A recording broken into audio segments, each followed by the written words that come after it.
How's everyone doing? I see the chat is already going off. I'm trying to get comfy here. Let's see. I see Maria is in here. Jonna, Lorelai, George, Reggie as well. Gabriella here checking in from Milan. Oh my God. Jealous. I'm officially obsessed with Taylor's new album. It's been on repeat all week. Betty is in here. Jody is in here. Jules is in here as well. Kate, Olive, Anchor 9093, George, Dave, Jessica.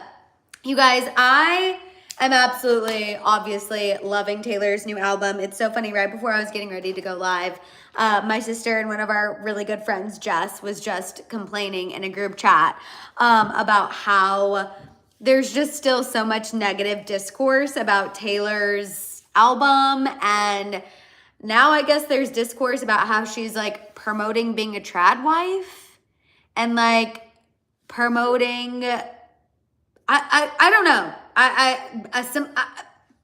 I don't understand why people literally need to go touch grass. Like, it's so funny to me how Taylor being in a happy, healthy relationship really has people upset.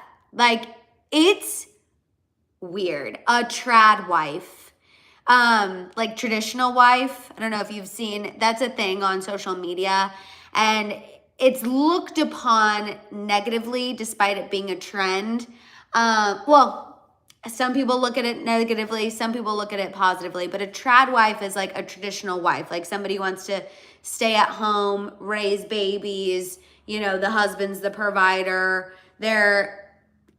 Betty, literally T, how can you promote something you aren't even doing yet? And she literally did an interview being like, that's offensive that you would ask me to quit my, like if I'm quitting my job. It's literally crazy. I don't know. People are weird. I think people are just like loving, I don't know, like looking into reasons to try to hate Taylor Swift. It's so funny. I even saw a thing, I saw a report today about how Brooke Hogan, Hulk Hogan's daughter, which any of my millennials, TBT to when they had a reality show, how Brooke Hogan posted on her Instagram story and then deleted that when she was making music 5,000 years ago, she didn't even want the F word in her song because she was like, oh my gosh, kids are gonna listen to this.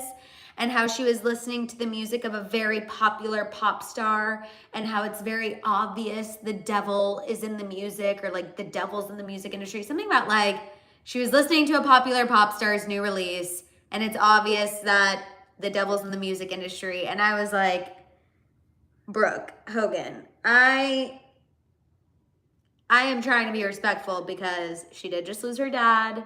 She is a mom. And I realized I said a shady comment just 5 seconds ago and I didn't mean it. I hope she's putting out new music and I think that's whatever she wants to do with her life is amazing. However, it's like, when did it become a problem to sing about being in a relationship and being in a happy relationship? And did we all forget the fact that Taylor Swift's 35 years old? Like, 35-year-olds are having sex. Sorry to break it to everybody. Like, I'm trying to keep it PG because I have to be careful here, but 35-year-olds, not all of them, but some, you know, I'm just saying. Taylor is engaging in being a fiance. Taylor is in a relationship. Taylor has never shied away from the fact that she is active. So I'm just like, she's an adult singing about adult things. Like, it's crazy to me that people are upset about that. And if you are upset about it, like, I don't know what to tell you. If you're worried about your child listening to that, I think maybe I'm the wrong audience because I grew up listening to Laffy Taffy in the car. I grew up listening to country grammar. I grew up listening to, I went to Rent when I was 10, which is very advanced themes. I did not grow up in a household where like music was demonized for adult themes. Mama Hill let us listen to pretty much anything, and we didn't understand really what was going on.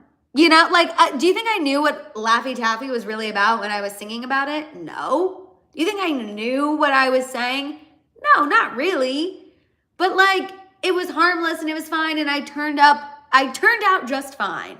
So it's just like so crazy to me, like this like commentary of like the children. It's like the children are gonna be fine. Like, again, I feel fine. I literally grew up listening to "In the Club" by 50 Cent.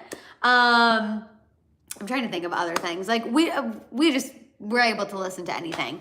But I'm just like, and we all turned out just fine. Like it's so funny to me that is like still a commentary. Also, you know what? If you don't want your kid listening to it, then I'm sorry, then that's on you to make sure your kid doesn't.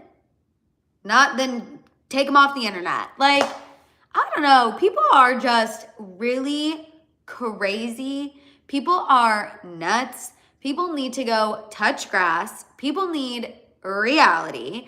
And I'm not just saying this because I love Taylor Swift, because I've seen some comments about that. Oh my God, this girl, she just loves Taylor Swift. Yes, I do. I've never shied away from it. I've never pretended like I didn't. I have said I really rarely have bias, but I do love Taylor Swift. However, taking that aside, y'all, this is just me speaking as somebody who is on the internet and who has an opinion. I am just telling you, everyone needs to relax. Like, it's an album. It's 12 songs. And if you don't like it, you know what is so incredible here? You don't have to listen to it. We live in a free country.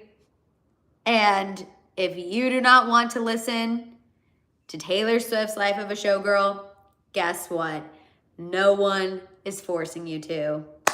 That is what is the beautiful thing. And it is just so silly to me that we're even having this conversation and like that this commentary is still going on online. Like, I cannot emphasize enough.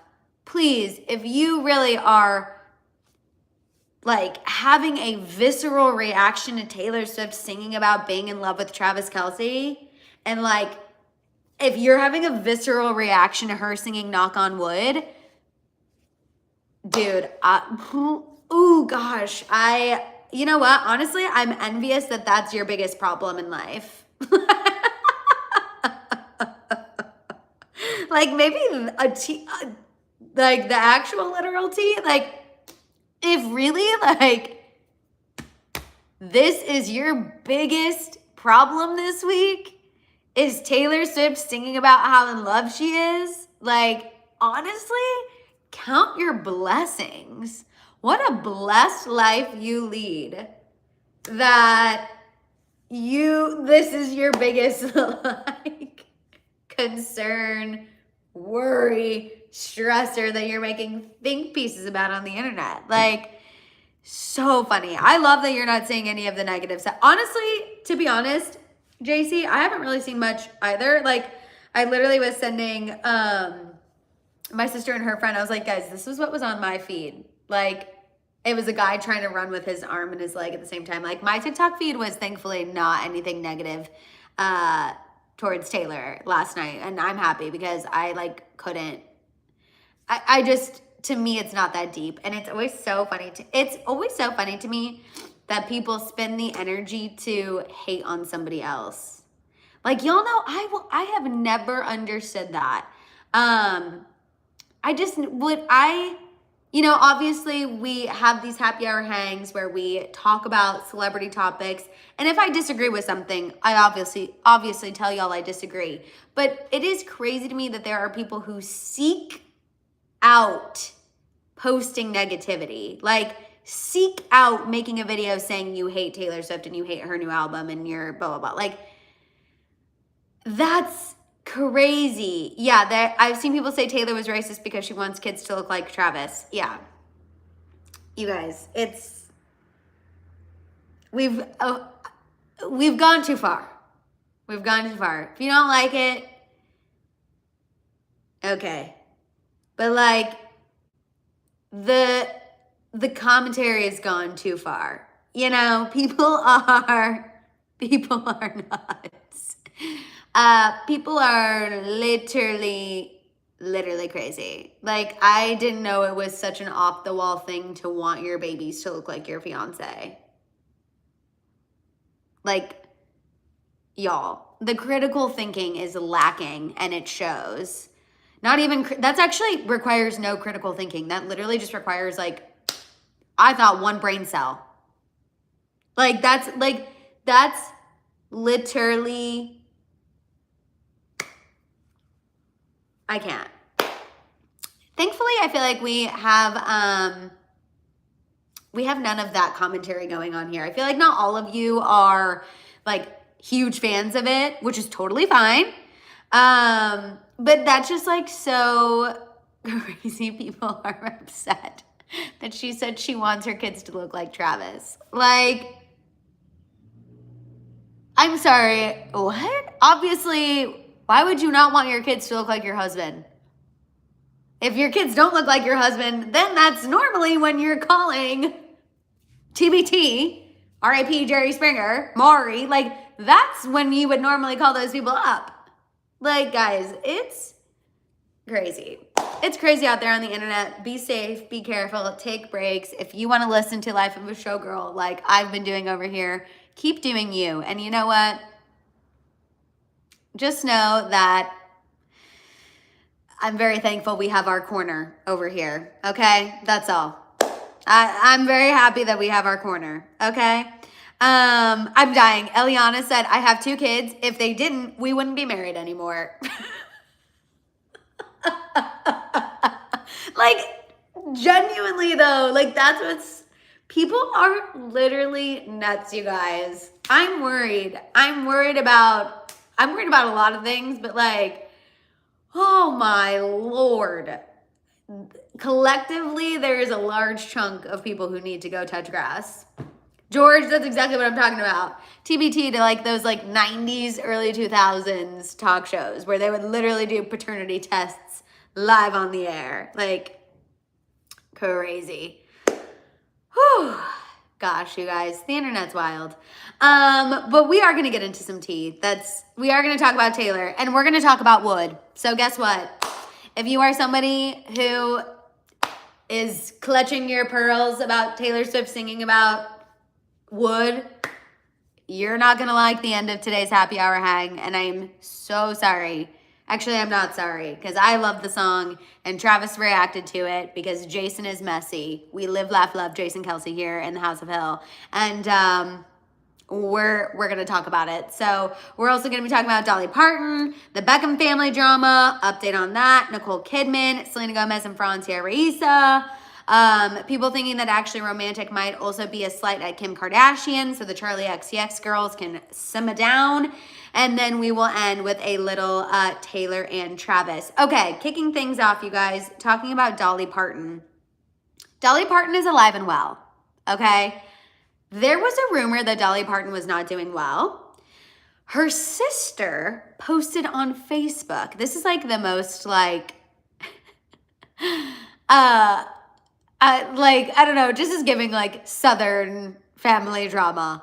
Dolly Parton's sister posted on Facebook asking for prayers for Dolly Parton, okay? And everyone was like, oh my God, is something wrong with Dolly? Like, no, we cannot lose Dolly in 2025. Like, everyone started panicking, thinking something was wrong with Dolly Parton's health. She also had recently canceled some, like, shows. So people were starting to freak out. They're like, she's canceled performances. Now her sister's asking for prayers. We haven't seen her. What's going on? Dolly literally popped up on social media today and said, I'm not dead. I'm not dead. I'm working. I'm busy. I'm booked and busy and very much alive and breathing. Thank you for everyone who thinks I'm dead. And that's not even me exaggerating or hyperbolizing. Like, literally, that is what she said in her video. She was so funny. She was like, come here. I'm not dead yet. She was like, I'm actually here working, making commercials for the Grand Ole Opry. There's rumors about my health. I'm alive and well. So her husband is not, so she did explain. She said, while her husband was sick, she did neglect her health because obviously she was taking care of him. After he passed, then she was like, oh, I need to get my health under control. Went to the doctor. There were some things that she needed to get taken care of. She said nothing life-threatening, but she did need to cancel some appearances because she needed to get treatment in Vanderbilt and stay close to home. But she is alive. She is well. She saw the AI photos that people were making of her and Reba McEntire on her deathbed. And she was like, let me tell you right now, A, those photos, we both look like we should be buried. B, if I really was on my deathbed, Reba McEntire is not going to be the last person I see. And she just literally let everyone know, like, alive, well, stop. She said, God's not done with me yet. Period. Period. Period.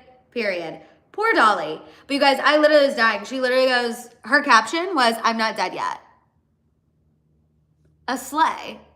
Like, I had no notes on the clapback. I was like, honestly, A, she's giving people so much more information than I feel like they're entitled to by being like, you know, I neglected my health, which I feel like a lot of caregivers can relate to. She's getting it in check now. She's not dead. She saw your messy AI photos. She's not here for it. She's booked and busy and working.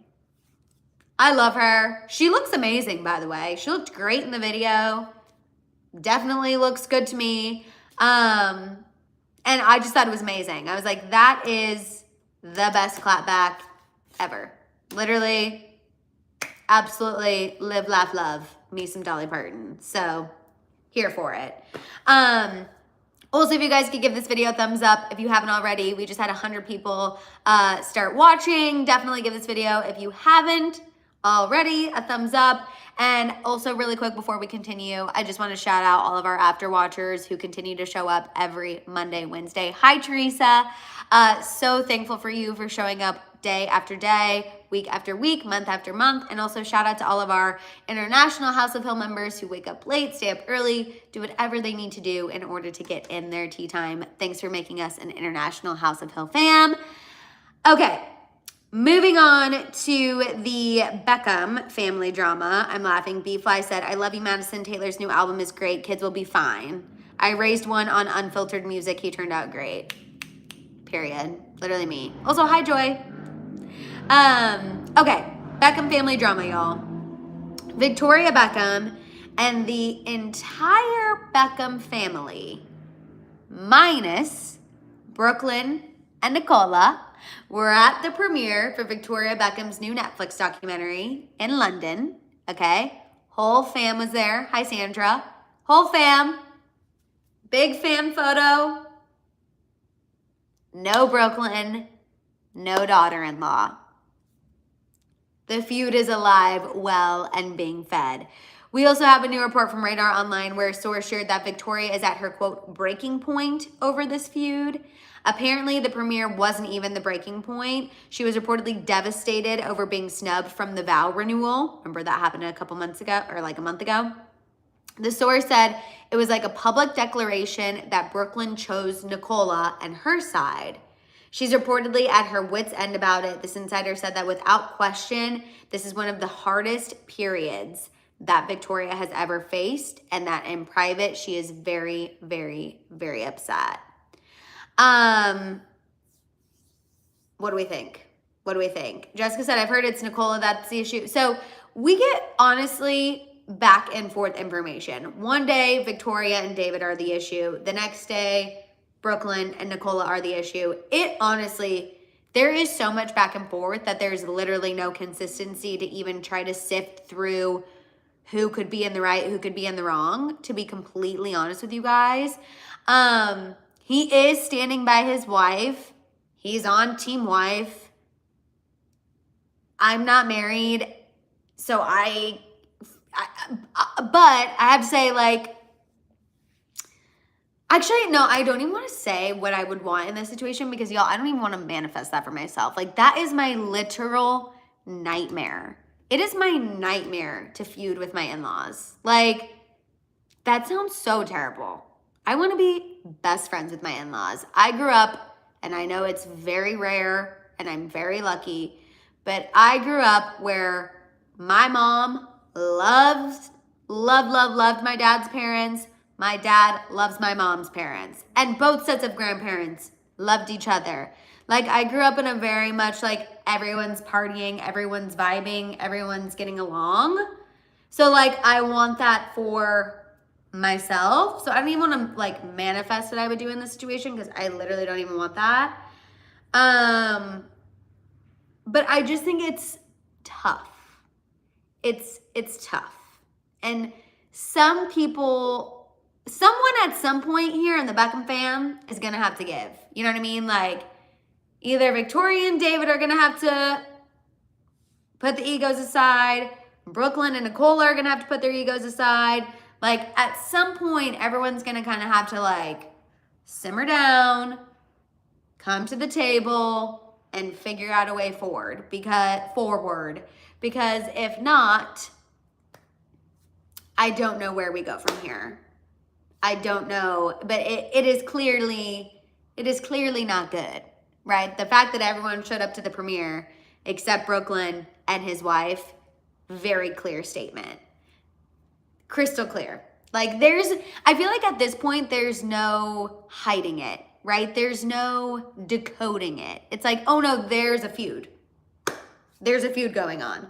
Brooklyn and his wife on the outs, everybody else on the in. Like, it is a very, very clear divide happening in the Beckham family. Also, horrible timing as far as Victoria is concerned. Releasing this documentary and the feud going on, like, yipes.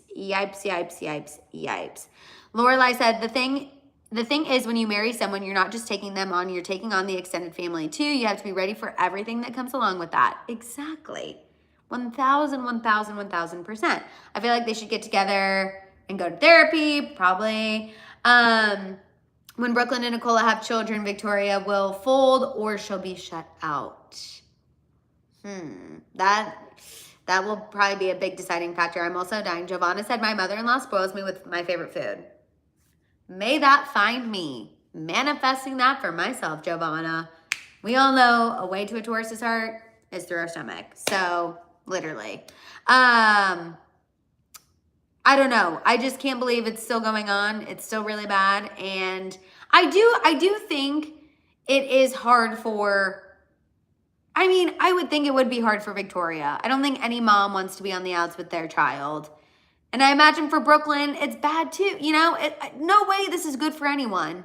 Obviously, they're having to put some boundaries in place because they think it's best for right now. But hopefully at some point, they'll be able to all sift through this drama. But very clearly, still a feud happening. And that is evident.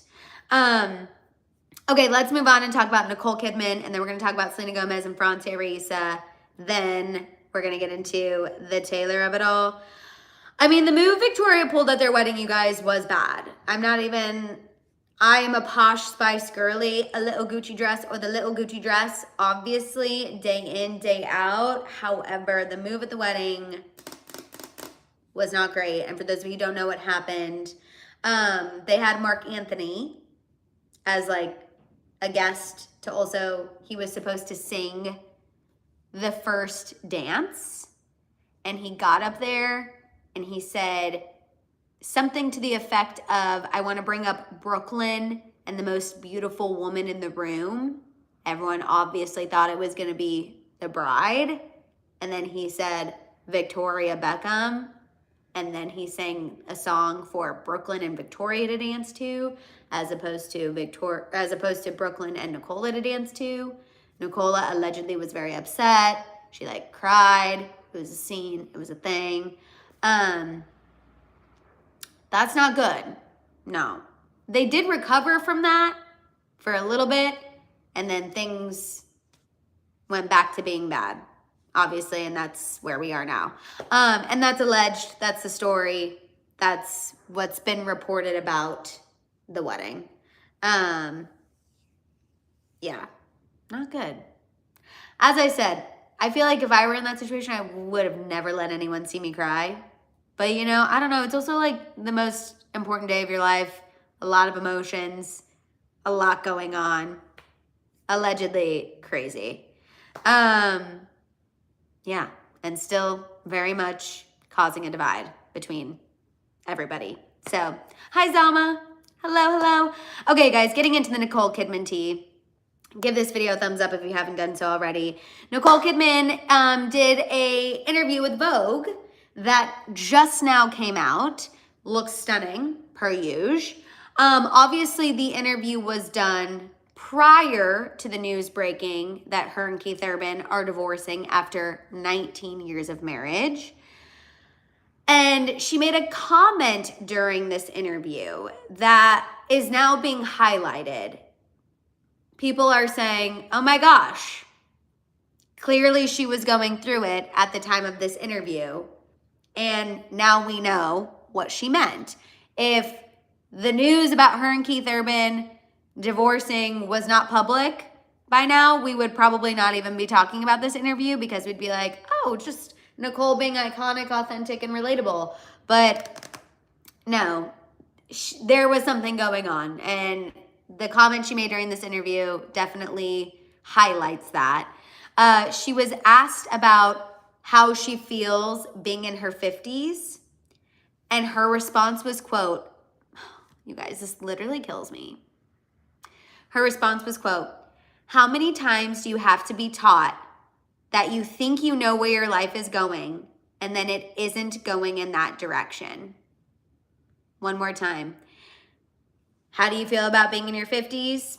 Nicole said, quote, how many times do you have to be taught that you think you know where your life is going and then it isn't going in that direction?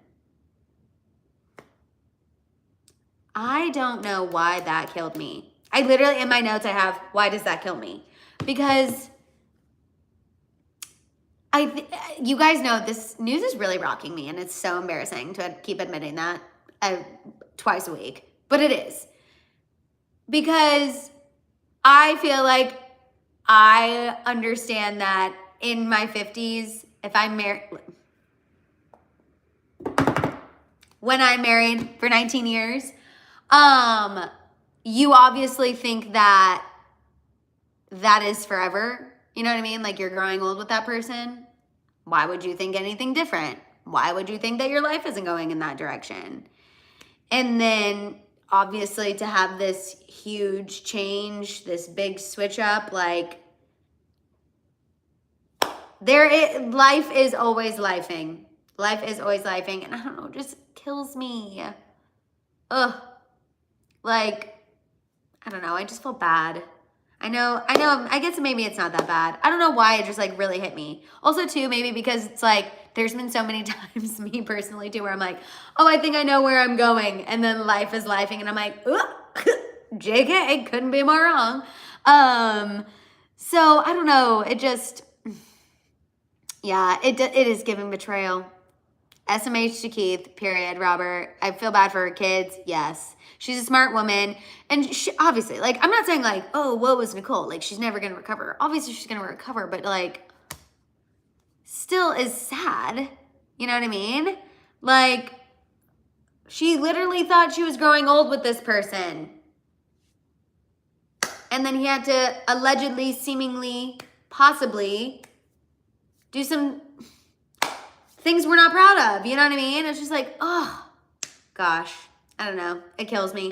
Also, Maggie, Keith's guitar player, she's picking herself up by the bootstraps after, you know, a lot of negative publicity, people thinking something was going on with her and Keith. She decided that she announced her new album, EP, new music on Instagram. And a source told TMZ that Keith Urban hasn't heard it. It's like, okay, cool. But yeah, she's now deciding to embrace the new attention, eyes, and release new music. So there you go. Anyway, love Nicole. So talented. I don't know why that quote just killed me.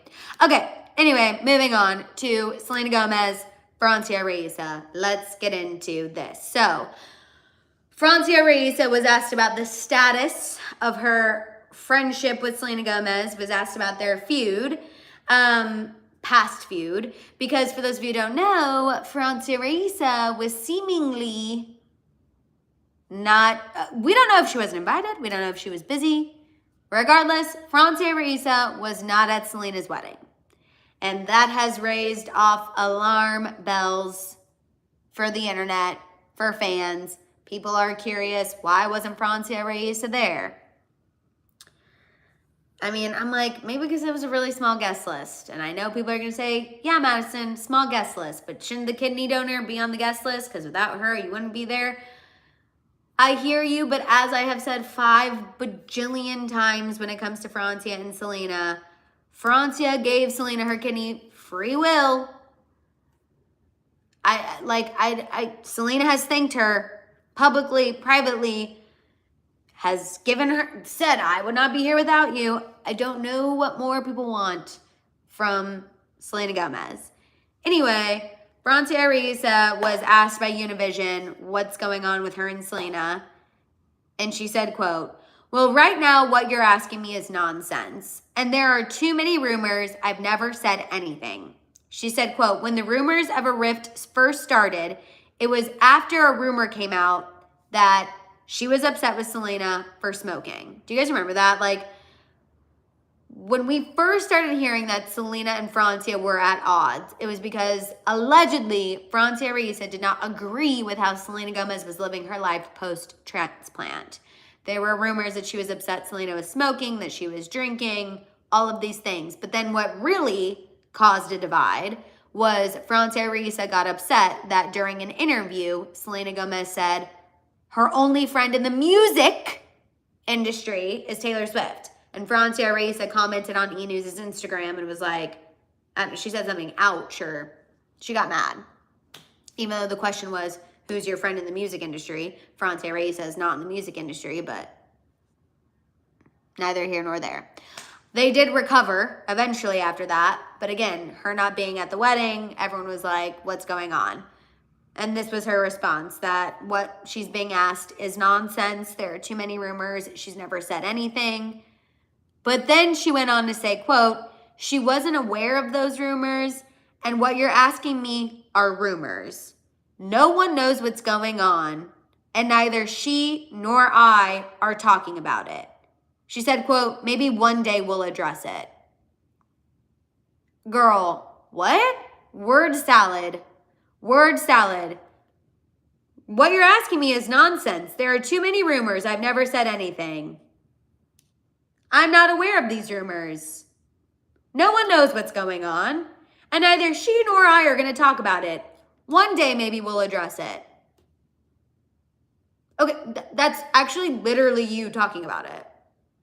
That's literally you fueling the fact that there is a problem. If there wasn't a problem, you would say, what you're asking me is nonsense. So happy for her and Benny Blanco. We're fine. But that's not what you said. What you said is, it's nonsense. There's so many rumors. No one knows what's going on. I'm not going to say anything, but one day maybe we will. Interesting. That was her comment. Thank you about the Taylor Swift thing. It's literally her talking in circles. I'm like, no, what you're doing is actually fueling the rumors, the nastiness, for my Real Housewives people. I can't with her. You know, honestly, like, I never want friends to be at odds, obviously, especially friends like Francia and Raisa, LOL. Francia and Selena, they've been through a lot. They've been through a life-changing thing together. Never want to see people like that at odds. However, if I'm Selena Gomez, I'm not going to lie, I am a little irritated at how often Francia Raisa chirps. She kind of chirps a lot to the press, you know? And during interviews, and even when she's not saying anything, she's saying something. And like, if I'm Selena Gomez, that's hard for me. I mean, you guys know, I've said it a bunch of times. I'm like, celebs, you got to keep a really tight inner circle. And that's not giving tight inner circle. That's giving, I sent you the wedding invite and you were chirping about the details and now the details are in Daily Mail. You know? Like, that's the kind of energy this is giving. Not saying that she did that. I'm just saying, like, that's the energy we're getting here. And, like, Selena can't afford that.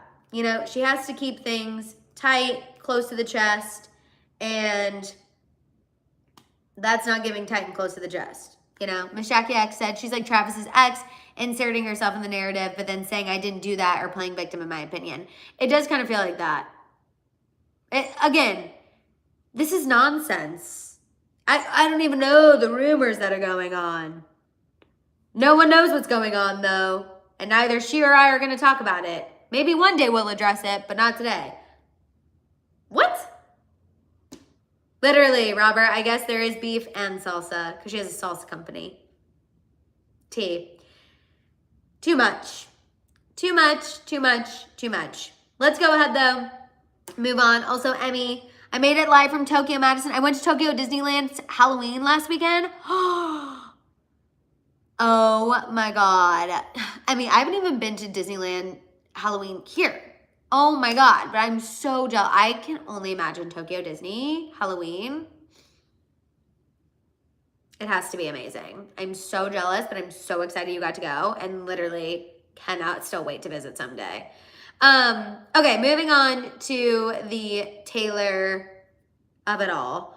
First things first, apparently people are saying that there might also be a reference to Kim Kardashian and Actually Romantic, like it's not all Charlie XCX coded. Gigi, I love that for you. Gigi said, I got my Deer Run walking pad. Your life is about to change in the best way possible. I got my walking pad literally right here.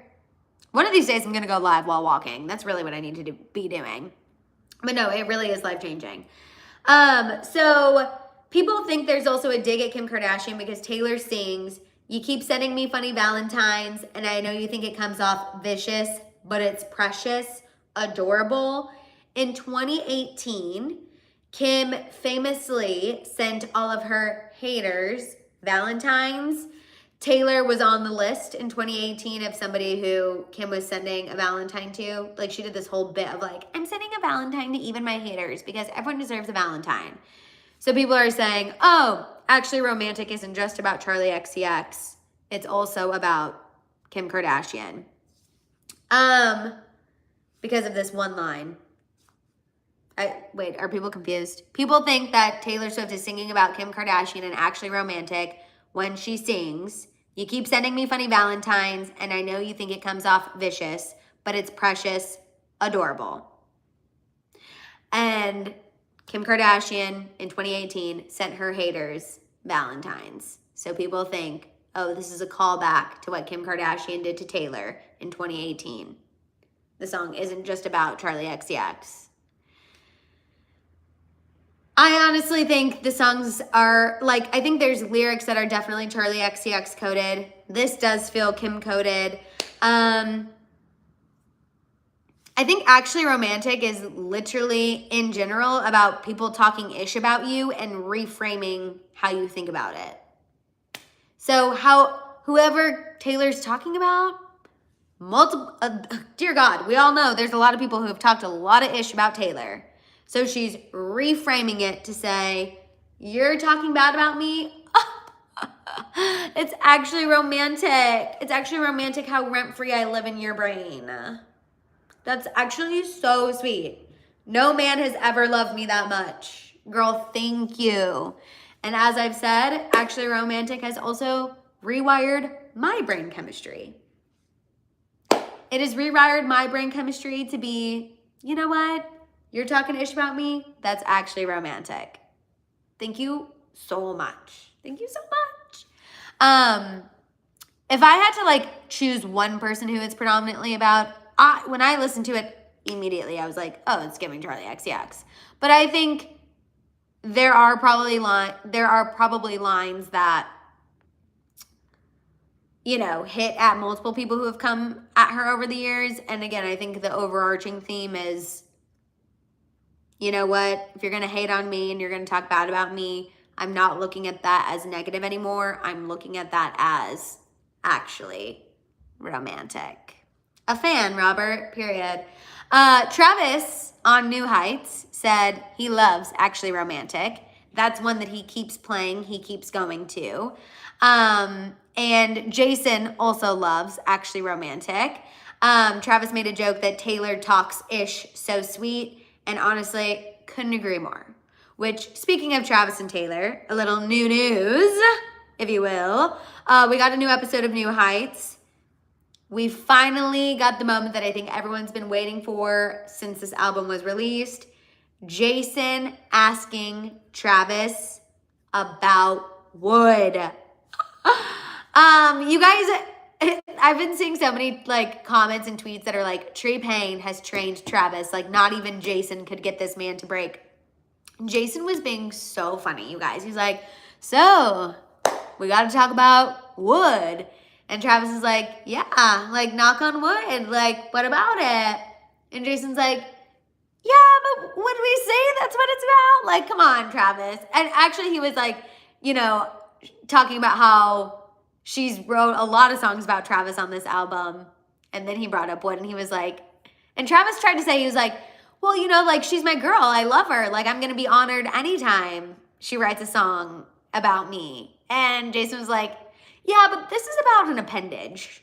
Like this is about, you know, and he started naming some of the lyrics. And Jason was trying to really get Travis to just break. He asked him if he was feeling cocky after the song came out. Travis was just giggling the whole time. Like Travis was just giggling. Jason was making jokes about how if somebody wrote a song about him, it would be, what did he say? Oh my God, he said like a Japanese bush or something. Like it was really, really funny. It was some good older brother teasing, a Japanese maple, thank you. It was some good older brother teasing his younger brother. But it was good. Travis is living for it, let's just say. Travis said it's one of his favorite songs and Jason also likes it. Blueberry Nay said, hi, usually an after watcher. I was listening to the pod earlier and cracking up when Jason said they would play it for their dad. I'm literally so good. Like, so good, so funny. I think this is the exact, like, interaction we were all hoping for. Seeing him react to it. Truly, truly hilarious. And again, Jason said he liked it. Jason also likes Opalite.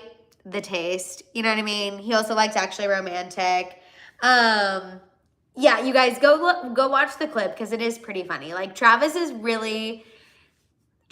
playing coy for sure. But you can tell he's like giggly. And I love that people are going back and rewatching the podcast episode of Taylor and Travis, like when she's going through the track list and she's like, oh, track 9 is wood. Like Travis makes kind of a funny face. Now we know why. Yes, and while she was on Jimmy Fallon, sorry, I saw you guys talking about her Jimmy Fallon interview. We talked about her on Jimmy Fallon during the Members Only Live. But yeah, while she was on Jimmy Fallon, he asked her about the song and like, he's like, how did you write a song like that? And she said she literally came into the studio being like, let's write something very classic sounding about superstitions. Like, she's like, it did start very innocent and then we started vibing, writing, and we ended up where we ended up. So I'm not mad. I'm not mad. And, you know, like I said, I love Wood. I think it's a great song. I'm here for the album, obviously. And I think it's great. So, Travis's reaction, Jason poking at him, everything I needed and more. Not a singular note, not a singular skip on the album. And yeah, I love it. Ruin the Friendship is a tear freaking jerker. But big fan, obviously. I feel like everything everything delivered. You know what I mean? Like, that's exactly what I needed, what I wanted, and absolutely here for it. I'm dying. Colors That I Want, a Japanese Maple Tree remix. You know, like Taylor will do something like that, though. It's her brother-in-law. Okay, that is officially all I have for you guys on this happy hour hang. This was such a fun one. I feel like we came out swinging and defending Taylor. Like, started off, I was like having a lot of hot takes. Not hot takes, but I was just like, why is the internet being like how the internet is sometimes? But we ended up in a very lighthearted, happy, smiley place, which is exactly how I want to be. Maria said very much pandering to the female audience here in SAT, period. Literally. I hate when like people get upset about that. I'm like, I wanted to know. Like, I'm not offended hearing about what Travis is working with. I already knew, but I love a confirmation. And it was just an assumption. We love when one of our assumptions turns into a confirmation. You know what I mean? What is my favorite? It's so hard. I love Opalite. I love Honey. I love Eldest Daughter. I feel like are those my top 3 right now? Ruin the Friendship, I absolutely love, but it is so sad. I love Wood. Wish List, you guys. And apparently it's controversial. I love Wish. I was really jamming a Wish List on Monday when I was driving to Mama and Papa Hills. I had to drive along the PCH, which I haven't driven that way in a really long time since the fires, really. And so I was like, I did take a moment because I was stressed about life, and I took a moment and I was like, okay, you know what? Why are you stressed right now? You're driving alongside the ocean. Taylor released some really fun music. Why don't you manifest your wish list, girly? And I did. And I was blasting Wish List, driving down with the ocean breeze in my hair, windows down. So Wish List is also one of my faves. You guys, it's so hard. It's so hard too because there's only 12. So like it's such an easy listen, top to bottom, no skips, you know? But I guess like if I had to pick a top 3 songs, oh my God, I don't even know if I could. Opalite, Wish List, and you guys, I think Honey. I really think Honey for me is up there. Like, it's so good. It's so cute. It's so sweet. Yeah, I'll go with that today. You know what? On Monday, maybe something else will be in there. But maybe, but I love Phantom Ophelia, and I like never really liked the single, you know, which is yeah. I don't know. I can't. It's hard. That's my 3 for today. I'm going to call it my 3 for today. Monday, I might have a new 3 for y'all. Like, I feel like it really is just like changing all the time. You know what I mean? And yes, I did see what she said about the halftime show. And that is exactly, Dave, thanks for giving me props. That's exactly what I knew, why I knew she wasn't doing it. She wasn't doing it because of the rights thing, which I said. I was like, I don't think that's the truth. Remember, I've always said, there's no way Taylor's going to do the Super Bowl while Travis is playing. And she said that on Jimmy Fallon. She was like, I am worried about him when he's on the field. Like, he is literally in a gauntlet. Like, could get hurt. I'm locked and loaded in. I'm not going to be able to be like, oh, what choreography should I do? We called it. We clocked it. We knew it. Anyway, those are my top 3 right now. Opalite, Wish List, Honey. We'll see how I feel next week. And yeah, you guys, I love y'all. Have a fantastic evening. Fantastic rest of your week, day, all of the things. And yeah, you guys, follow me on Instagram, follow me on TikTok. Love y'all. And I'll see you guys next time. Bye, guys.